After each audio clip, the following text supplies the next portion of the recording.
Buenas noches, gracias por acompañarnos. Estamos en Tertulia de Noche, programa que transmitimos todos los miércoles a las 9 de la noche con repetición los domingos a las 6 de la tarde a través de canales 14 y 16 y también saludar a quienes nos ven a través de la página de Facebook TV Norte, canales 14, 16. Bueno, hoy vamos a conversar con el obispo de la diócesis de Ciudad Quesada, Monseñor José Manuel Garita Herrera, para hablar varios temas. Uno primero es la reunión que sostuvieron con quienes van a estar en segunda ronda, los candidatos presidenciales, tanto del Partido Acción Ciudadana como Restauración Nacional, y para hablar de otros temas, por ejemplo, de las guías sexuales, cuál es la posición de la Iglesia, y de la Iglesia Católica, porque hemos escuchado, hay versiones de versiones sobre este tema, y nos parece que la discusión política se está encaminando hacia una radicalización de posiciones sobre las guías sexuales y también sobre quienes están promoviendo el fallo de la Comisión Interamericana de Derechos Humanos. Son dos posturas totalmente radicales. También es la primera vez que un tema como estos, de acuerdo a opiniones y análisis, tiene en segunda ronda electoral a un evangélico, lo cual para otros sectores lo considera muy conservador y hasta peligroso. Sin embargo, para otros sectores consideran de que quienes promueven el fallo de la Comisión Interamericana de Derechos Humanos, que entre ellos es el Partido de Acción Ciudadana, también es un peligro. Esto radicaliza posiciones y la pregunta es qué sociedad estamos comenzando a construir a partir de esta, si esa es la discusión política que debe tener Costa Rica, o cuáles son los problemas fundamentales que incluso la Iglesia Católica ve que no están en las discusiones de los candidatos presidenciales, aunque sí en sus programas, pero en la discusión diaria, en lo que usted puede ver por redes sociales o discusiones en la calle, a veces los problemas de la pobreza, de la economía, de cómo resolver los problemas de la criminalidad, se dejan de lado para entrar en discusiones dogmáticas, en alguna medida radicalizadas por otro lado, y esto no deja de ser preocupante en una sociedad como la que tenemos, donde deberíamos discutir la solución de los problemas, aunque estos temas también son importantes, por supuesto, no hay que dejarlos de lado, pero no deben centrar posiblemente un debate presidencial. Eso es lo que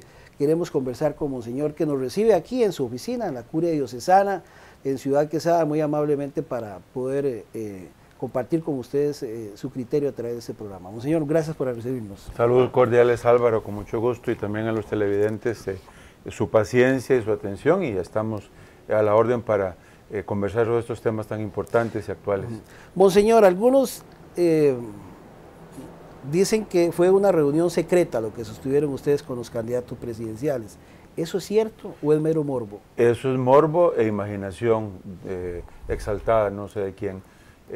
Sí, le contextualizo la situación. Nosotros tuvimos asamblea de conferencia episcopal del 5 al día siguiente de las elecciones al 8 de febrero anterior.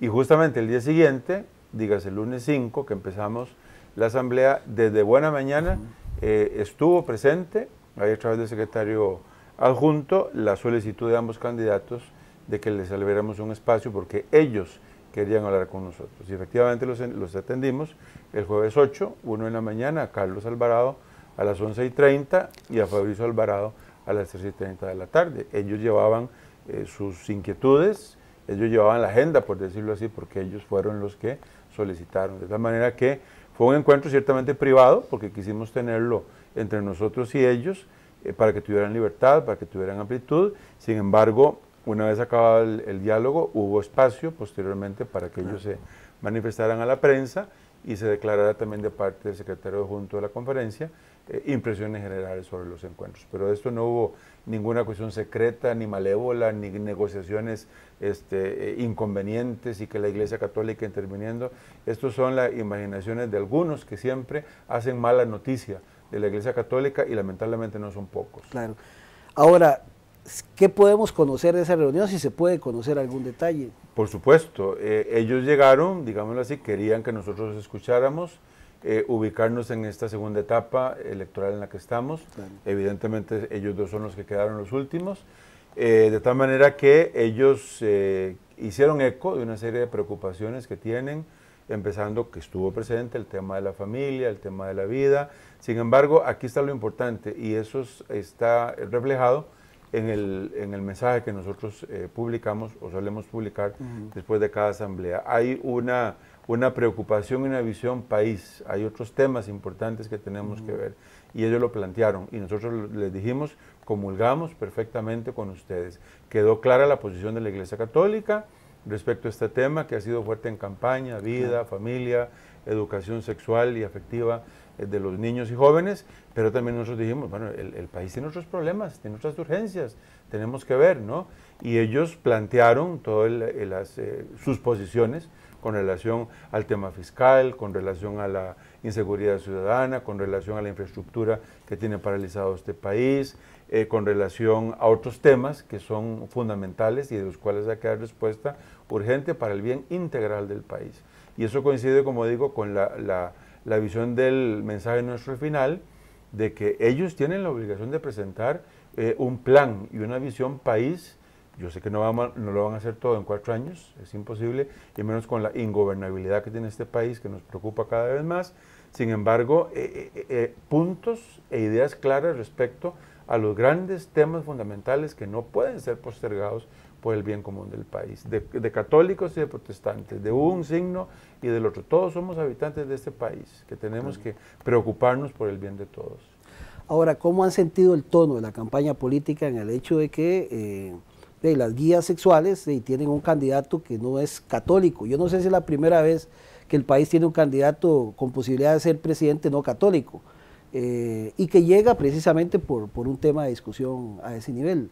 ¿Ustedes cómo vieron esa elección? Bueno, por lo menos yo opino, y creo que no quiero hablar en nombre de mis hermanos obispos, pero coincidimos en eso, y insisto en mi opinión, como es evidente, el tema de la campaña para las elecciones primarias estuvo fuerte. Lamentablemente en estos días, en esta semana que ha pasado elecciones, yo siento que se está exacerbando, claro. Y eso no es conveniente para el país, ¿verdad? Yo creo que se ha hablado tanto de una parte como de la otra de tolerancia, pero no estamos entendiendo ni practicando el tema, el discurso, la predicación, ¿verdad? Yo creo que aunque tengamos se tengan posiciones diferentes, ¿verdad? Ahí el respeto, la madurez, la altura, la tolerancia tiene que llevarnos a esto, ¿verdad? Y ahora las redes sociales, como puedan hacer mucho bien, pueden hacer mucho mal, claro. Y están haciendo mucho mal. Y yo siento, por lo que yo he visto, ¿verdad? Que no es mucho, lo confieso, he visto, aquí hay un irrespeto flagrante a la dignidad de las personas que están de por medio. Sea comenzando desde los mismos candidatos hasta los mismos partidos y los miembros de los partidos. Y se está ofendiendo también a la dignidad nacional con este tipo de temas que ya no es debate de ideas, ya no es una confrontación sana, sino es ver cómo yo lesiono o daño al otro para poder yo sacar provecho a mi propio interés, y eso no está bien. Nosotros, insisto, en el mensaje que publicamos al final de la asamblea, precisamente en uno de los primeros párrafos, en el párrafo de la segunda ronda de elecciones, llamamos a todo el país, como pastores de la iglesia, a nuestros hijos de la iglesia y a la gente de buena voluntad, que crea o no crea, pero que somos habitantes de este país, insisto, a una actitud de serenidad, de ecuanimidad, de racionalidad, de sana tolerancia, de debate de ideas, de respeto recíproco, porque está en juego el bien de todo el país. Y para tomar la decisión que tengamos que tomar, que de hecho se da paso, invitamos a todos los católicos, principalmente a quienes nos debemos a votar, porque es una obligación cívica y es un deber moral votar, ya verán delante de su conciencia, de acuerdo a sus principios, por quién votarán. Dicho sea de paso, la iglesia no le ha dicho a nadie, ni mucho menos a los católicos, por quién votar. Algunas publicaciones de estos días, injusta y falsamente, nos han indilgado a los obispos a estar apoyando a un candidato determinado y estar obligando o presionando a nuestros católicos a votar por un candidato determinado. No hay cosa más falsa que esa, ¿verdad? Invitamos a votar ciertamente, pero cada cual tiene su libertad, su individualidad y su propia conciencia, frente a la cual tiene que votar ante Dios, ante sí mismo y por el bien del país. Pero yo siento que por esas semanas que quedan, de cara al 1 de abril, por el amor de Dios, como pastor de la iglesia y ciudadano de este país, tenemos que tomar una postura de mayor mesura, de mayor equilibrio, de mayor tranquilidad y de mayor madurez para, con racionalidad, tomar la decisión que tengamos que tomar en esta segunda ronda. Ahora, digamos, como Iglesia Católica, les preocupa que la Iglesia Protestante tenga un gran nivel de participación en la Asamblea por temas de Estado laico, no Estado laico, incluso tendría que ser la Asamblea la que defina si se sale de la Comisión Interamericana de Derechos Humanos.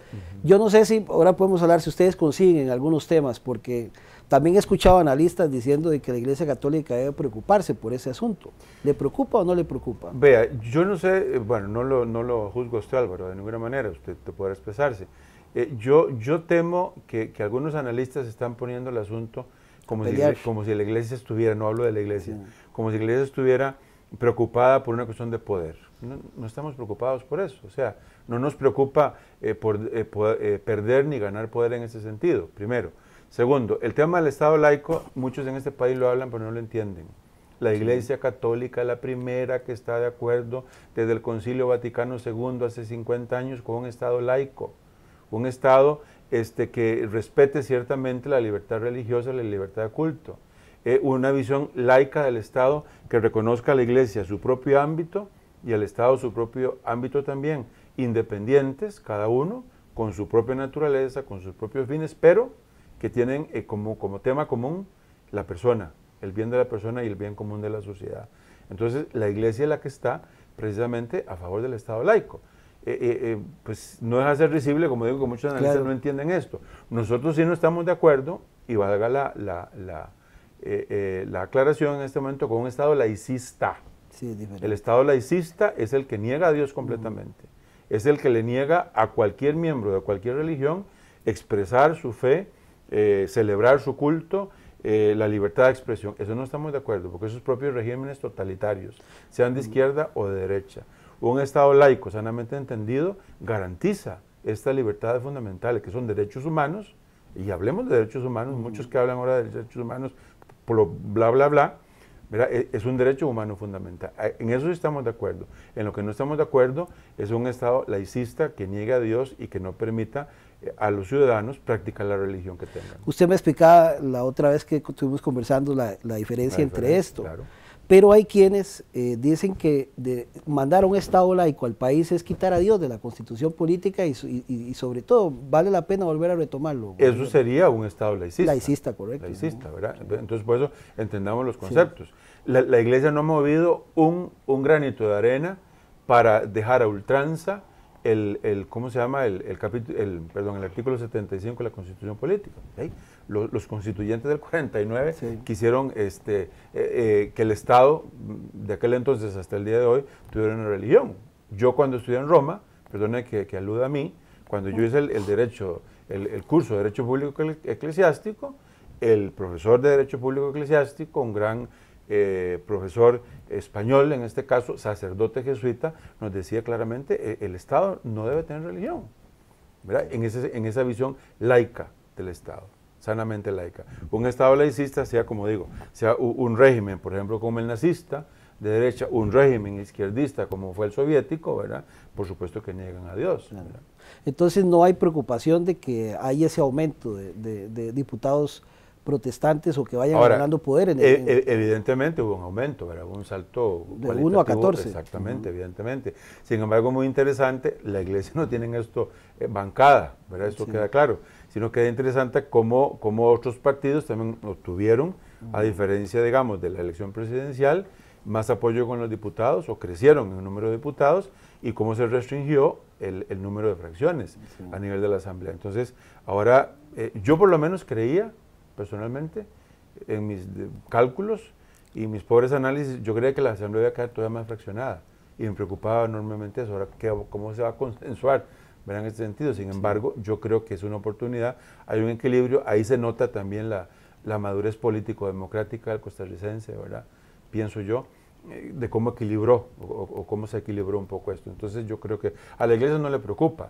Lo que sí interesa es que haya un espacio adecuado, ¿verdad? Propicio para que haya debate de ideas y se saquen los grandes proyectos necesarios para el bien de este país. Va a ser difícil, monseñor, lo analiza usted, sacar el debate básicamente porque es de la Iglesia en medio de una discusión política, porque tenemos Comisión por Derechos Humanos, que ustedes tienen también posiciones sobre ese tema. y que coincide básicamente con el otro partido. Ahí puede ser que esto más bien incentive, ¿cómo se llama?, una lucha entre católicos y no católicos en medio de una campaña política. Bueno, como digo, la iglesia no manda a nadie a votar por uno u otro candidato, ni mucho menos a luchar, porque la misión de la iglesia es netamente pacífica. La iglesia predica y debe seguir predicando. Estamos de acuerdo, pero no pueden controlar los estados emocionales de todo el mundo. Nosotros, de nuestros católicos, a que nos debemos como pastores, tenemos que llamarlos a esto, que decía anteriormente, ¿verdad? Y yo aprovecho de decir, hará mal un católico en el que cae en la trampa de una discusión de este tipo, frontal, encarnizada, irracional, exacerbada, como decía anteriormente. Definitivamente que no. Sin embargo, la iglesia y a nosotros los pastores nos toca iluminar, dar criterios a las personas. Nosotros no decidimos, el laico está en medio del mundo, el profesional, el miembro de una asociación, el vecino en el tal barrio, etcétera, etcétera. Los pastores de la iglesia iluminamos de acuerdo a los principios del evangelio, y vea también, aun cuando nosotros estamos todavía en la medida cautelar del Tribunal de Elecciones, a raíz de este amparo que presentó un ciudadano en las elecciones primarias, el tribunal lo dijo muy claro, ¿verdad? La Iglesia Católica no debe, ¿verdad?, indicar por quién votar o por quién no votar, lo estamos cumpliendo. Sin embargo, lo dice muy claramente, la Iglesia Católica, y hablando de la conferencia episcopal, dígase a los obispos católicos de este país, sí pueden pronunciarse acerca de temas sociales, sí, claro. Pero muchos quieren que no, en una visión laicista del Estado, sí. ¿Verdad?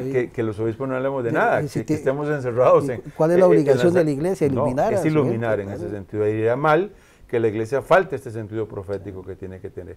Nuestros laicos, nuestros fieles toman las decisiones, ¿verdad? Toman las decisiones como personas libres, como personas responsables, ¿verdad? Y ahora que usted tocaba, Álvaro, perdón, el otro tema en boga, que es el tema de las guías para la afectividad y la sexualidad. Bueno, evidentemente nosotros no estamos de acuerdo con la opinión consultiva que emitió la Corte Interamericana de Derechos Humanos, porque para nosotros hay solo un matrimonio, desde la revelación y desde la doctrina de la Iglesia. Creemos también que la Corte se extralimitó en lo que respondió en la opinión, que no es resolución sino opinión, ¿verdad? En ese sentido. Tercero, creemos que este tipo primero fue una resolución, ahora es opinión consultiva. Lamentablemente la visión nuestra como obispos, ¿verdad?, afectan la soberanía de un país, ¿verdad? Por lo menos nosotros creemos que estos temas, dígase el anterior, porque es la misma táctica, ya lo sabemos y lo tenemos claro. Dígase con el tema de la FIF, de la fecundación in vitro, era una cuestión que debió haberse discutido en la Asamblea Legislativa y el Poder Ejecutivo la llevó a la Corte Interamericana de Derechos Humanos y viene como una imposición de un decreto, ¿verdad? O sea, ¿dónde está entonces un régimen parlamentario, ¿verdad?, que hay en este país también, en ese sentido? Y ahora, pues, no fue una resolución, por lo tanto lo vemos nosotros, no es de carácter estrictamente vinculante. Porque es una opinión consultiva. Está bien, pero yo creo que el gobierno preguntó al respecto, pudo no haberlo hecho, ¿verdad?, creo yo, es mi opinión personal, pero sí, de hecho, la Corte se extralimitó en la respuesta. Fue un compromiso de campaña, tenía que hacerlo, Guillermo. Bueno, usted lo dice, ¿no? Yo hablo sobre el fondo, claro. No estamos de acuerdo, por supuesto, con la respuesta de la opinión consultiva. Con el matrimonio igualitario. Y con respecto a las guías de educación para la afectividad y la sexualidad, nosotros vemos que hay una antropología totalmente incompatible con la de la Iglesia. Que quede claro, porque también algunos analistas poco responsables afirman, como verdades libres de polvo y paja, que la Iglesia está puesta a la educación sexual. Eso no es cierto. Eso es una visión oscurantista que ellos mismos tienen. Pues señora, hagamos una pausa para después ampliar el tema, porque sí quiero hablar un poco de las guías más ampliamente. Vamos a hacer una pausa comercial y seguimos conversando luego con el obispo de la diócesis de Ciudad Quezada. Ya regresamos.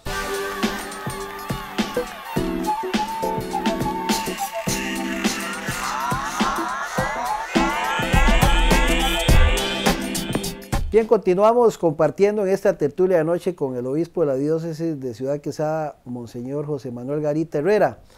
Ha estado bastante interesante este programa. Vamos a hablar en esta otra parte del tema de las guías sexuales, que veníamos haciéndolo antes de del corte comercial. ¿Se opone o no se opone la educación sexual a la iglesia? Porque también eso está en discusión, monseñor. No, es otra mentira que nos han achacado a nosotros, ¿verdad? En ese sentido.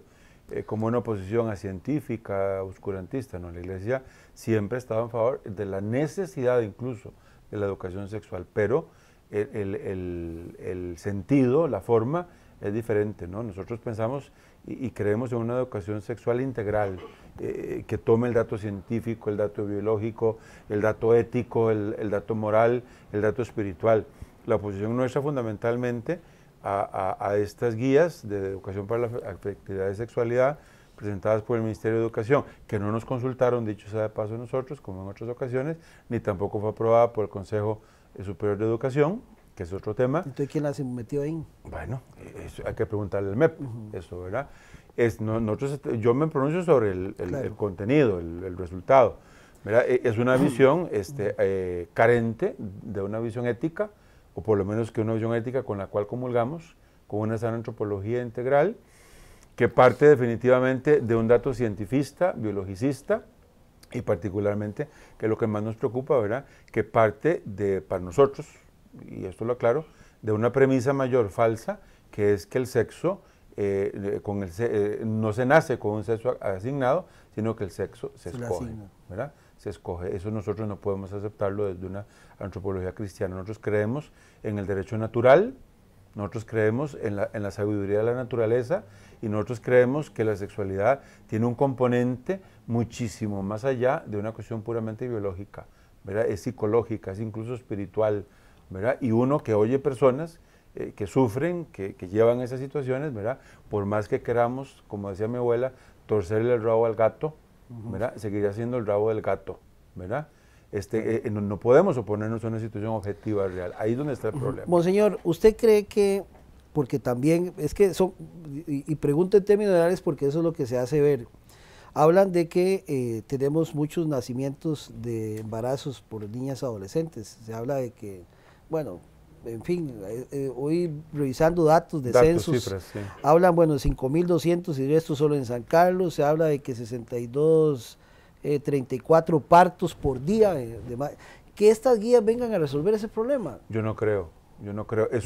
Porque la discusión es, bueno, no quieren guías sexuales, pero tomen, ahí van madres embarazadas. Es un asunto entre tantos y entre muchos, ¿verdad? Este es un aspecto de la integralidad que nosotros queremos no dejar de ver, precisamente. Sí, eso es educación. Y nos preocupa, violaciones, y nos preocupa embarazos no deseados, y nos preocupa adolescentes y niñas embarazadas, todo eso nos preocupa. O sea, la iglesia no está ajena a esto, ¿verdad? Pero hay formas diferentes de hacerlo.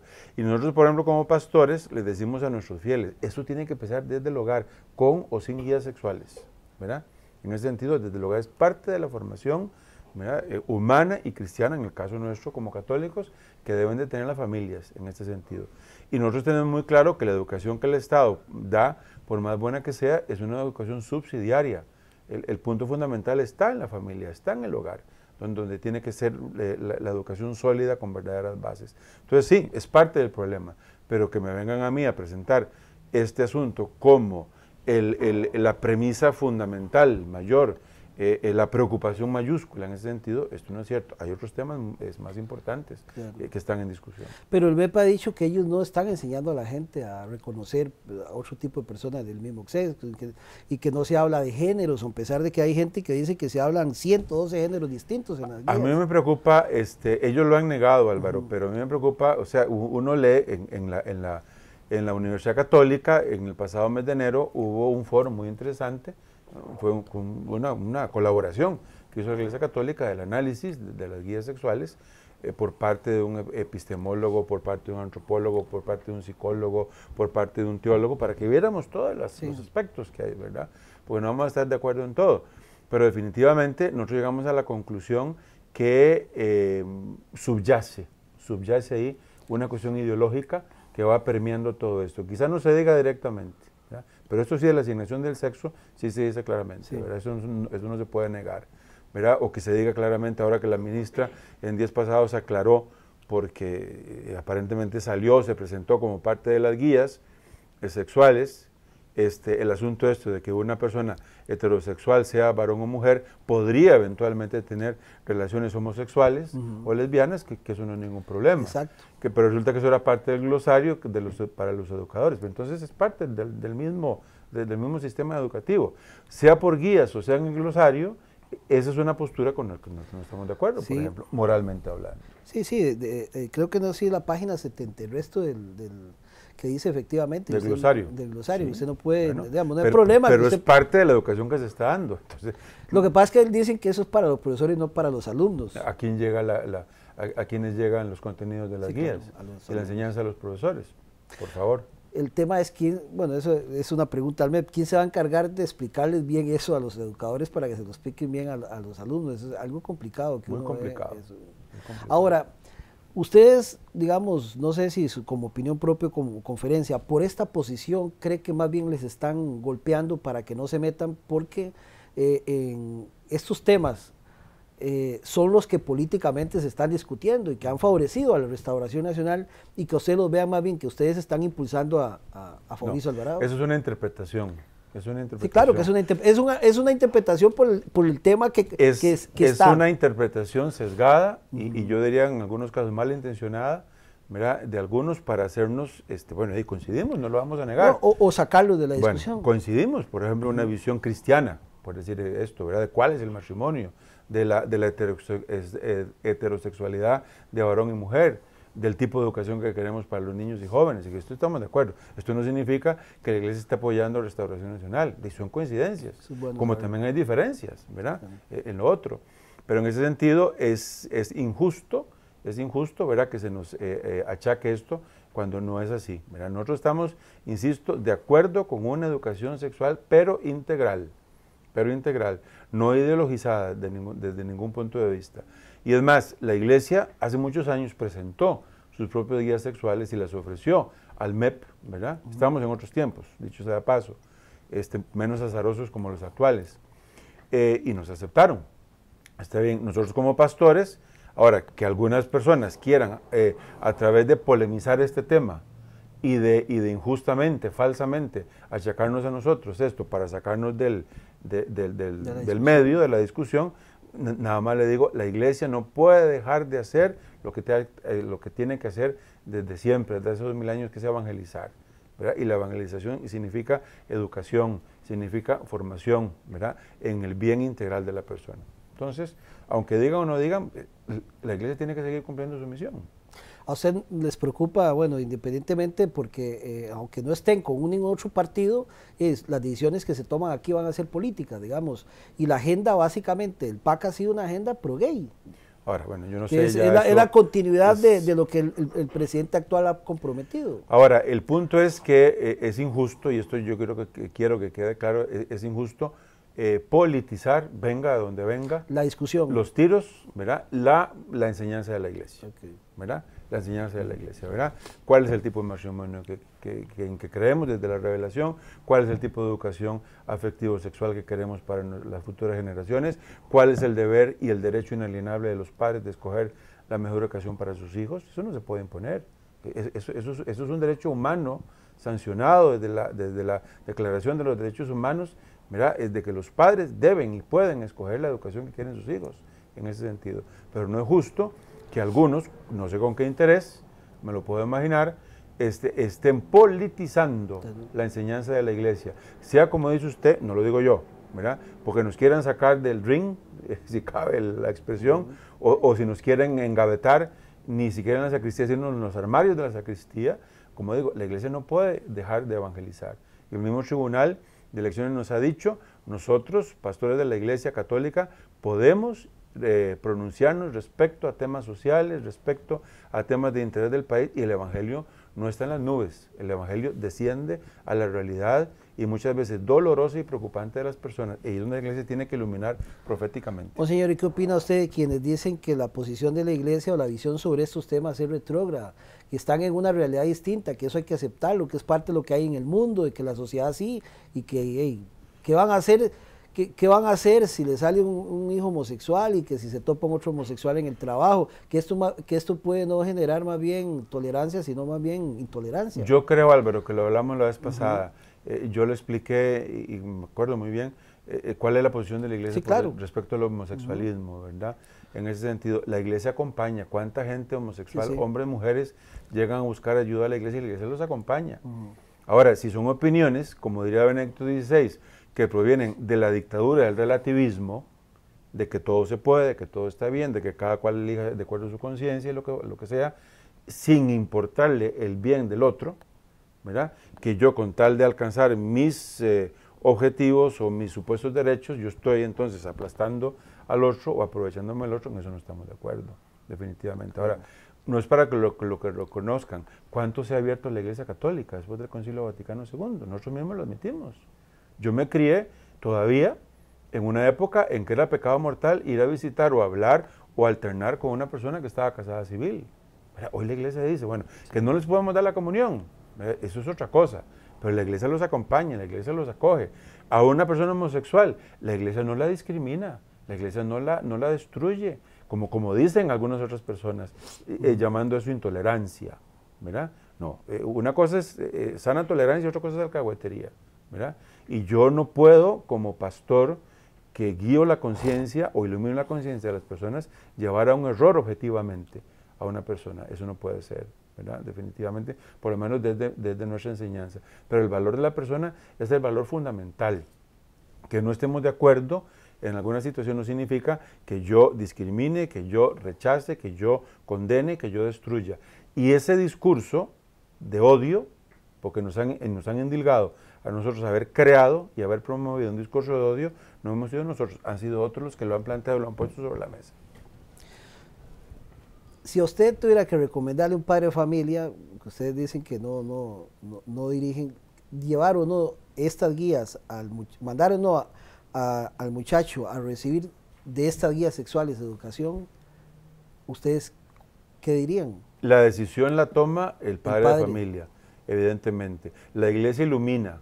Ya los padres de familia saben, y se lo acabo de decir yo a usted y a los televidentes, cuál es la posición de la Iglesia respecto a estas guías del MEP, las actuales, ¿verdad? Estamos claros. La Iglesia ilumina, se pronuncia, los padres de familia, de acuerdo a sus principios y de acuerdo a sus valores y creencias, deciden, y por lo tanto podrían o mandarlos a recibir estas clases, que no son compatibles con la visión cristiana, esto que quede claro, o acogerse al mandato que dio la Sala Cuarta, ¿verdad?, con respecto a esto de poder solicitar que sus hijos no reciban las clases. Pero la decisión la toman los padres.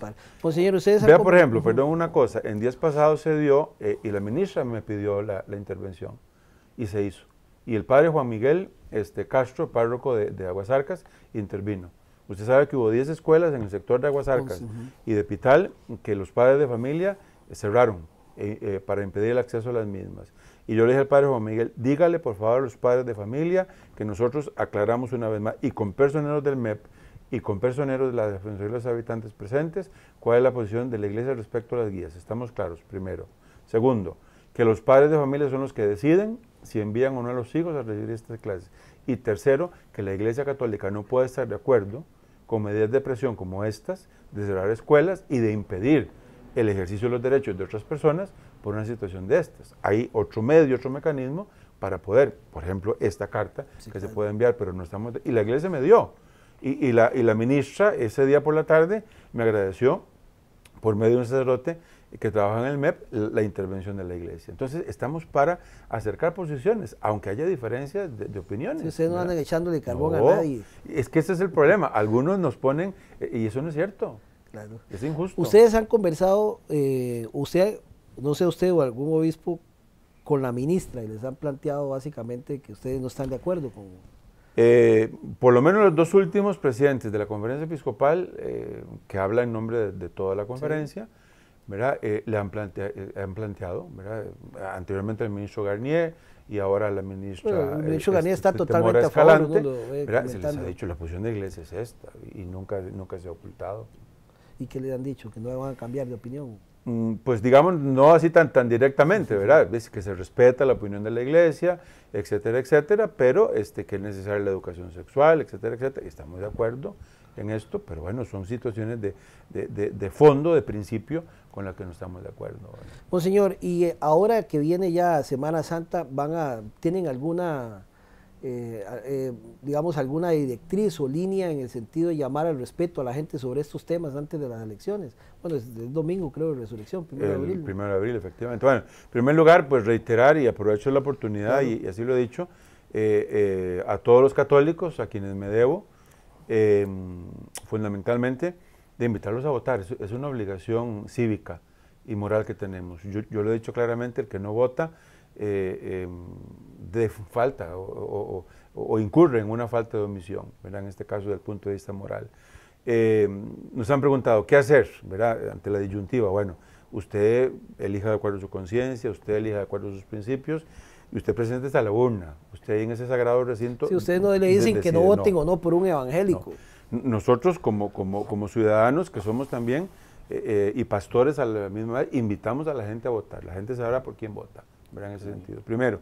Segundo, evidentemente hay un tema de que tenemos que, como lo decíamos al inicio de la conversación, un tema de ir a la cordura, al equilibrio, a la serenidad, a la racionalidad, ¿verdad? Llevando las posturas a extremos exacerbados, lamentablemente lesionamos, herimos enormemente a la patria.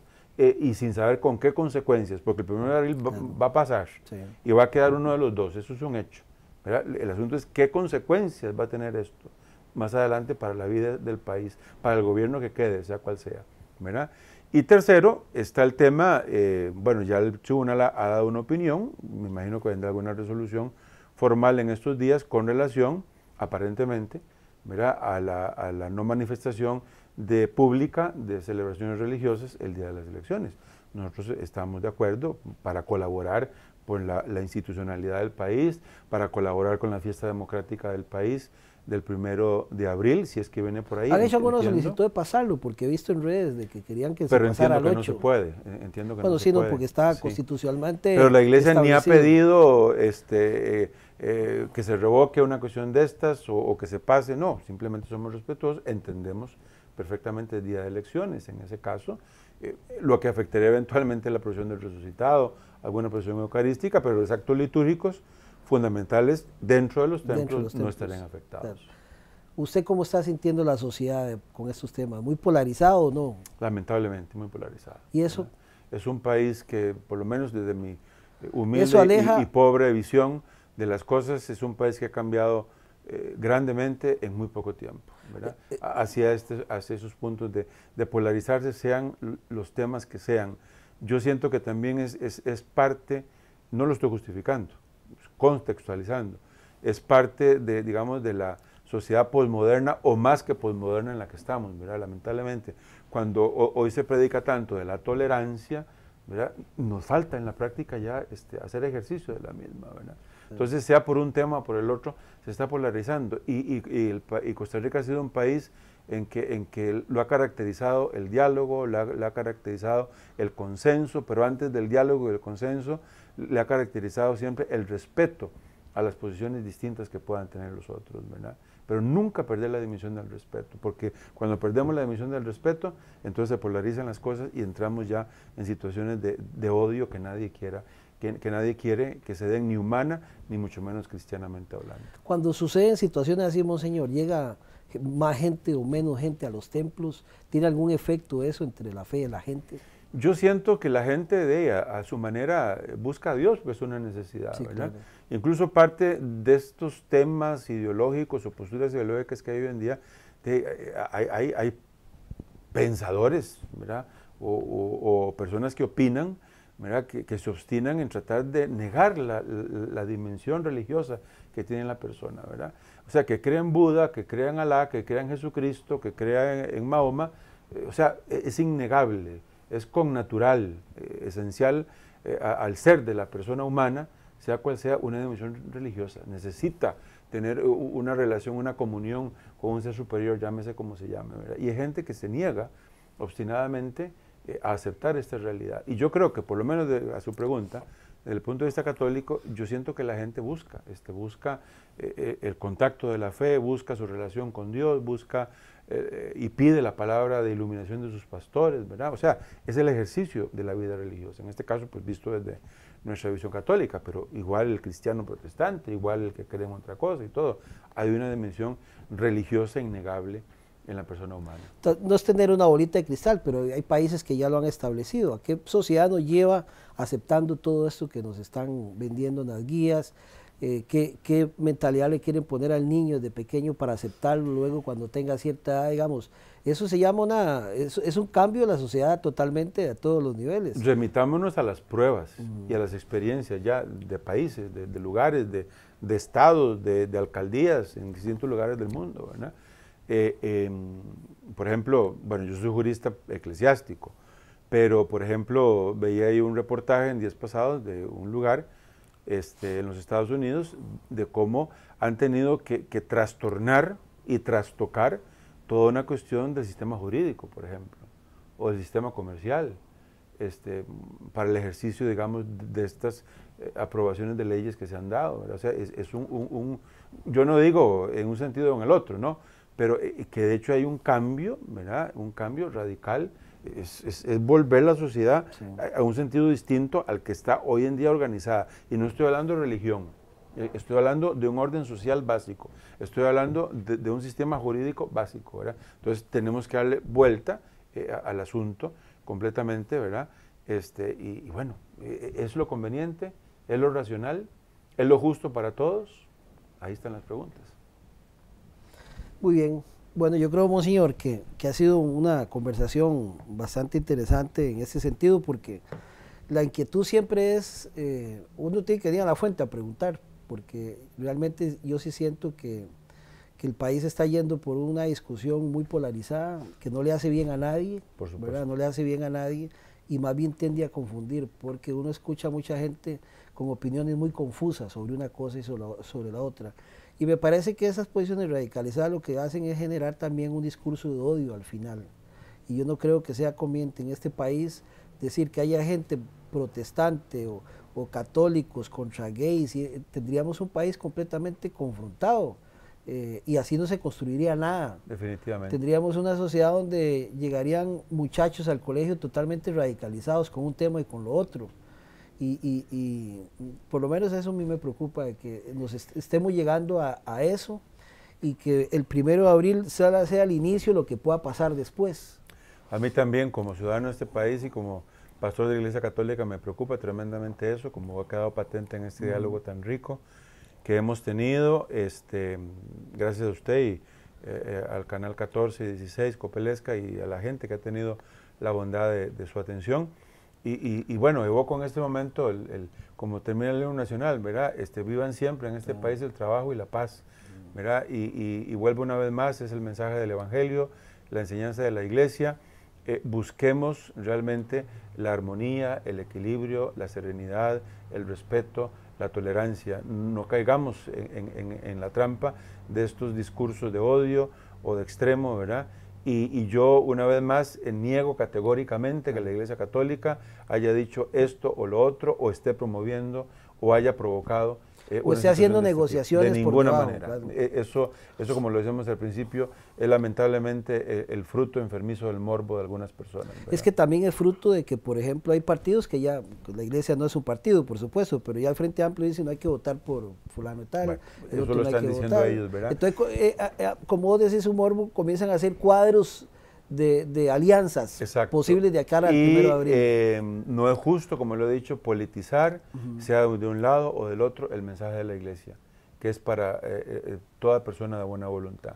Y luego, sí pedirles, una vez más, ¿verdad? Sí pedirles, tengamos una visión integral, amplia de país. Esos son los temas que han estado, digámoslo así, sobre la mesa intensamente, pero hay otras situaciones que tenemos que ver. Tal vez si nos queda un par de minutos, ¿cuáles son los que ustedes enmarcaron después de este? Es que hemos hablado mucho de esto, pero hay preocupaciones fuertes a nivel social. Ahí las decimos en el mensaje nuestro, ¿verdad? El tema fiscal es impostergable, por ejemplo, el tema de infraestructura, el tema de educación, de inseguridad ciudadana, todo el tema de la delincuencia organizada y no organizada, el tema de educación y de salud en general también. Son temas fundamentales que nos preocupan. Yo, por ejemplo, a los dos candidatos se los dije. El tema fiscal es un el tema fiscal, preocupante. obviamente, no se puede seguir pateando la bola para adelante. en este sentido. Y nos han visitado tanto presidentes como ministros de Hacienda y estamos de acuerdo, tiene que ser un sacrificio. El problema es que no se toma el riesgo político de lo que eso significa y se sacrifica el bien del país. Sí, es más fácil ¿cómo se llama?, polarizar una sociedad sobre un tema como estos. Eso no es responsable. Que tomar decisiones, porque en este país, y este año prácticamente, ya a partir de julio, cuando se vaya acabando los presupuestos, ya no hay plata. Claro, no hay plata. Cada vez se está más endeudado, los intereses van para arriba, el dólar va para arriba, y eso es un tema que debería ser una guía en campaña para que la gente tome buenas decisiones, porque eso tiene que ver con todo el mundo, no lo otro, pero lamentablemente es así. Yo creo que es la primera vez que en el país se polariza una discusión de esta. ¿O usted conoce que en algún momento sobre este tema se haya definido? Tal vez con las características política con que se está presentando, no, francamente que no, ¿verdad? Y por eso el llamado una vez más, ¿verdad?, al respeto, al diálogo, a la tolerancia, al equilibrio, a la serenidad, que eso nos conviene a todos. Bien. Muchísimas gracias, monseñor, y a ustedes también por habernos acompañado en este tertulia de noche. Recordarle que nos vemos los miércoles a las 9 de la noche, con repetición los domingos a las 5 de la tarde. Que la pasen bien y nos vemos la próxima semana.